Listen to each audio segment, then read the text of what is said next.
स्वामीनारायण हरे, स्वामीनारायण हरे। वचनामृत गडडा प्रथम प्रकरण का 62वां। कल्याणकारी गुण। संवत 1876 में फाल्गुन कृष्णा चतुर्थी 4 मार्च 1820 को श्रीजी महाराज श्री गडडा स्थित दादा खाचर के राजभवन में चौक के बीच पलंग पर विराजमान थे। उन्होंने श्वेत धोती धारण की थी, सफेद चादर ओढ़ी थी और सिर पर श्वेत पाग बांधी थी। उस पाग में सफेद पुष्पों के हार तथा तुर्रे लगे हुए थे। उनके मुखारविंद के समक्ष सभा में साधु वृंद तथा स्थान स्थान के हरि भक्त बैठे थे।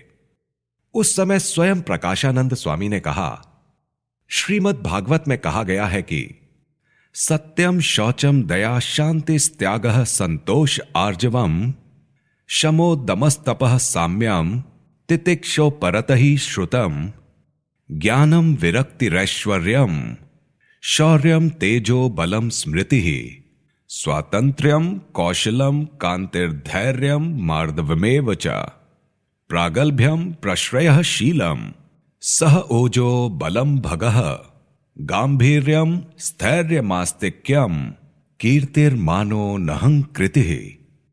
ये जो 39 कल्याणकारी गुण भगवान के स्वरूप में निरंतर रहते हैं, वे गुण संत में किस प्रकार आते हैं? तब श्रीजी महाराज बोले कि संत में इन गुणों का उदय होने का कारण यह है कि भगवान के स्वरूप का यथार्थ निश्चय हो गया, तो भगवान के कल्याणकारी गुण संत में उदित हो जाते हैं। वह निश्चय कैसा होना चाहिए? तो जो पुरुष भगवान को काल जैसा ना समझे, कर्म जैसा ना समझे, स्वभाव जैसा ना समझे, माया जैसा ना समझे तथा पुरुष जैसा ना समझे, परंतु इन सभी से भगवान को भिन्न समझे तथा उन सबका नियंता और कर्ता समझे तथा सबके कर्ता होने पर भी वे निर्लेप हैं, ऐसा भगवान को समझे।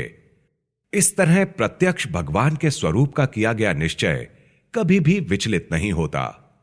सो चाहे जितने युक्तिपूर्ण या उलझाने वाले शास्त्रों का श्रवण करे अथवा अन्य मतवादियों अर्थात शुष्क वेदांती आदि की बातें सुने तथा स्वयं अपना अंतःकरण चाहे जितने कुतर्क करे, फिर भी भगवान के निश्चय में अडिगता ना टूटे, ऐसी भगवान के निश्चय की दृढ़ता हो, तब उसे भगवान का संबंध हुआ कहा जाता है। अतः जिसे जिसके साथ संबंध हो, उसमें उसके जैसे ही गुण सहज रूप से उदित हो आते हैं।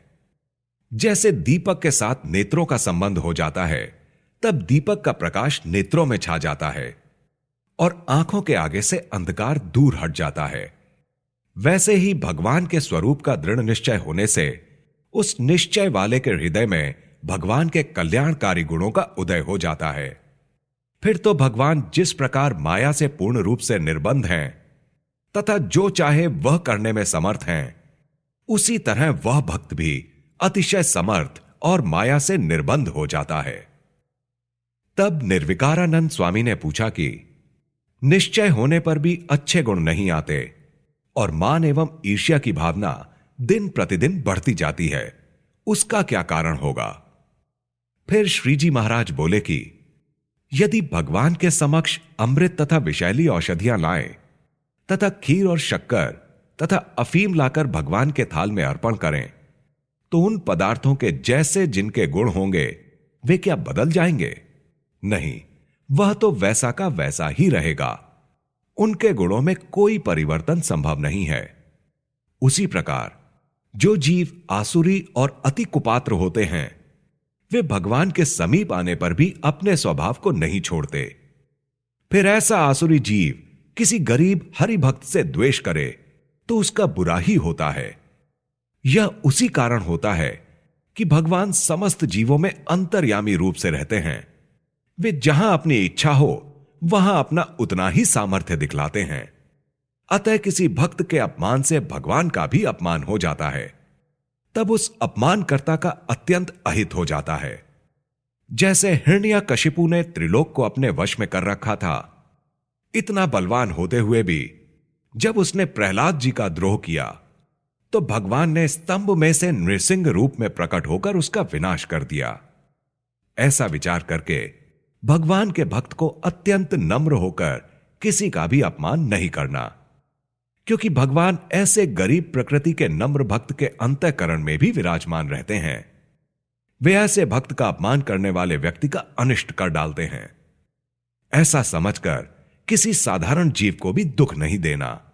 और यदि कोई व्यक्ति अहंकारवश हर किसी को पीड़ा पहुंचाता रहे, तो गर्वभंजक भगवान, जो अंतर्यामी रूप से सर्वव्यापी हैं, वे इसे सहन नहीं करेंगे और आखिर में वे चाहे जिसके द्वारा प्रकट होकर उस अभिमानी व्यक्ति के अभिमान को पूरी तरह चूर चूर कर देते हैं।